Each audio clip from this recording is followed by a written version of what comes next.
Hey guys, so today I wanted to talk a little bit about Yu-Gi-Oh! Ban lists. Now this isn't actually going to be a ban list review of like the most recent one, although we will talk a little bit about it and people's feelings around it.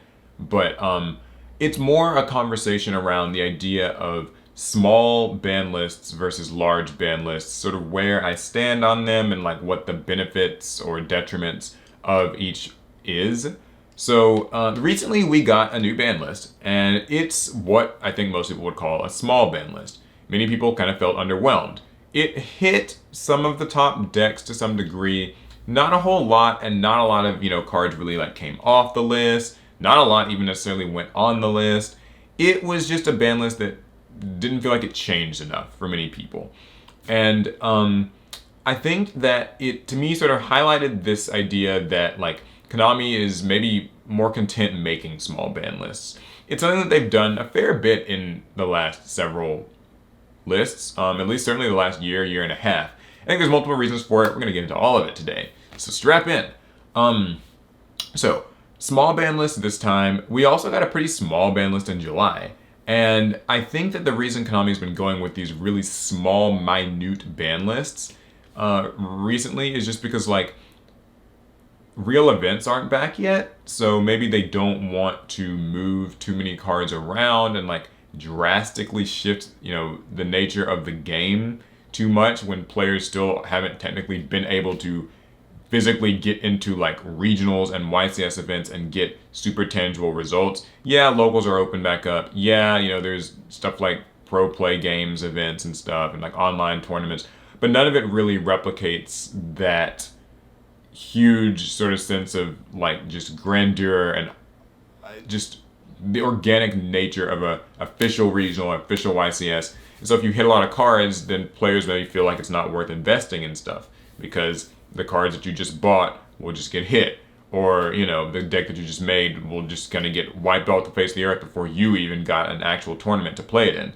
And COVID's obviously something that's very up in the air right now. Who knows when we'll get events back? We aren't going to be getting regionals for Births of Destiny, for instance, and we thought we might have been getting a YCS in January. That was like a little rumor. It doesn't seem to be happening.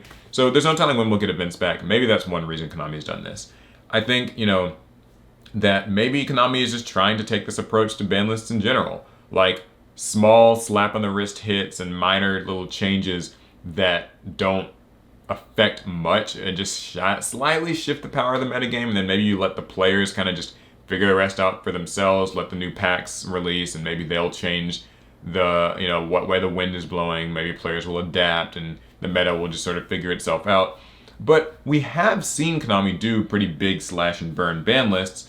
If you think of, I think January 2020's ban list, that was the one that hit like Orcus, Strikers, Thunder Dragons, Electromite, like everything just kind of got blasted. I think Mirage Dalio as well. Everything just got blasted in one ban list. We've seen lists like that.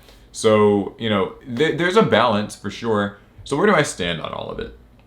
Well, I have said in the past that I'm a fan of incremental hits to decks. And so you might think that by those metrics, I was pretty happy with this last ban list and the one before it, where it was like small little hits to decks, nothing major.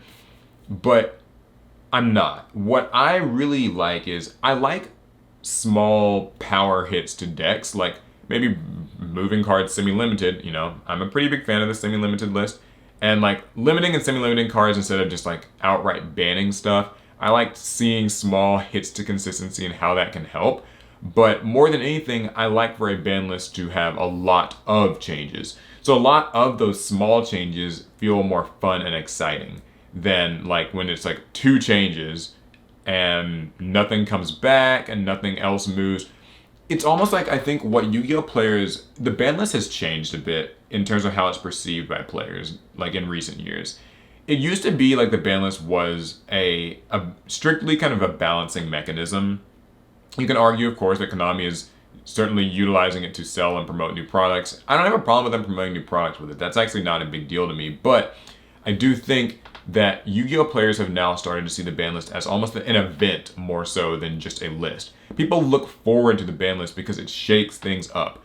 It is it's almost like, a weird analogy, like a Nintendo Direct or something, like a huge patch in a game like League of Legends or Overwatch or whatever, Apex, something like that, where it's just people are more interested in the changes and just the idea that like something is that like the meta is going to really get jumbled up here, that there's going to be new contenders, old contenders, old stuff comes off the ban list, so maybe these existing decks that were bad before could be good now, and like certain staples came off the list and it's like really exciting.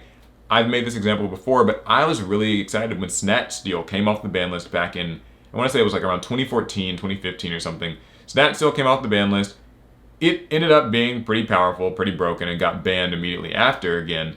But it was exciting to see that happen. And I think a lot of people, when they look at ban lists, that's kind of what they want to see.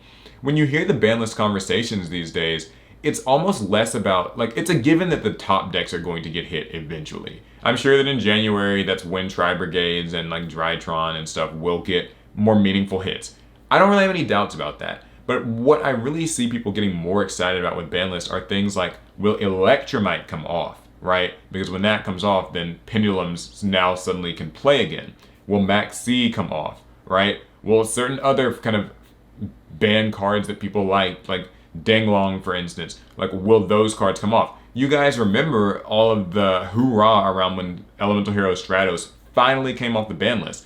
It doesn't feel like anything important now because it's not really played and heroes aren't like super duper competitive right now, but it was just the idea that like such a wanted card finally made its way off the ban list. It was very exciting and people got behind it. It almost feels like it's like a big party for people. And I think people have started to want more of that out of the ban list than anything. People kind of are looking more at like what staple spell or staple trap will come off, or like move around, shift on the ban list.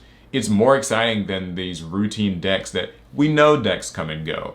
We know that Tri-Brigade and Drytron will eventually get hit. And they'll be replaced with, Flunderies or whatever it's called, and like Sword Soul that's coming out, and Exo Sister. Like, those will probably be the next set of decks that take their place. Fine. And then in 9 to 12 months, those will be the decks that are getting hit on the ban list. That's routine. That's predictable. What I think people want out of ban lists has changed, though. People want unpredictability. We know what we can predict and what will eventually happen. Now we're more interested in like what's going to come off. I would love Dinglong to come off the ban list. I'm a Yang Zing player. Should it come off or will it come off? That's not really the question. It's more like you get yourself sort of behind the idea of a card coming back. And that's where the discourse tends to go. Right around banlist season, there's a reason why, the cost of Max C tends to go up. Because it's like, oh, will it come off this list? The answer is no, probably not. But people want that. People also want just their favorite old cards off in general. That's where the Electromite thing comes from. That's where the Harp Horror conversation, Orcust Harp Horror. People want that to come off the ban list. Or Thunder Dragon Colossus. Again, I'm not saying I'm a fan of Thunder Dragon Colossus coming off the ban list. I'm saying that it's like that's kind of where more of the anticipation and excitement and tension is these days in ban lists. Not really around whether or not like the current top decks should or will get hit. Because we know that they eventually will. So, yeah, I think that like the ideal ban list for me isn't necessarily slashing and burning the top decks and making them worthless. I don't think that people would have had like a huge problem with this current ban list, limiting EVA and all that, if we just gotten some more exciting cards to come off the ban list. If that Maxi or that Harp Horror or something had come off, I think people would have been a lot more excited. The only somewhat interesting thing was like Emergency Teleport going to 2, and that's caused a bit of like, buzz, and there are people excited about that. I think people are more excited about E-Tele going to 2 than they are about whatever boring hits happened to Prank Kids or whatever, because we knew those hits were going to happen in some capacity eventually. So yeah, moral of the story is, ban lists need to be exciting again. I don't care if they're like destroying the top decks, I just want more changes, like multiple changes, because that seems to be kind of what players are looking for in their Yu-Gi-Oh! Ban list today compared to before. Alright, I think that's everything I have to say. I want to know what you guys think, though. What do you feel about, the way Konami's been approaching ban lists? Do you think that these really minimalistic ban lists that kind of barely change anything and just slightly shift the status quo, is that good enough for you? Do you mind that? Or do you want, the top decks to get completely destroyed? Or do you not mind that it's small hits to them, but maybe you just want more like extra cards off the ban list. That's, those staple cards that the maxis or something exciting and weird like a snatch steal to come off for a format, even if it ends up getting banned again later. I'm kind of in that camp, I have to say. Alright, so let me know what you think down in the comments. I want to hear what you have to say. I'll see you in the next one. Pass turn.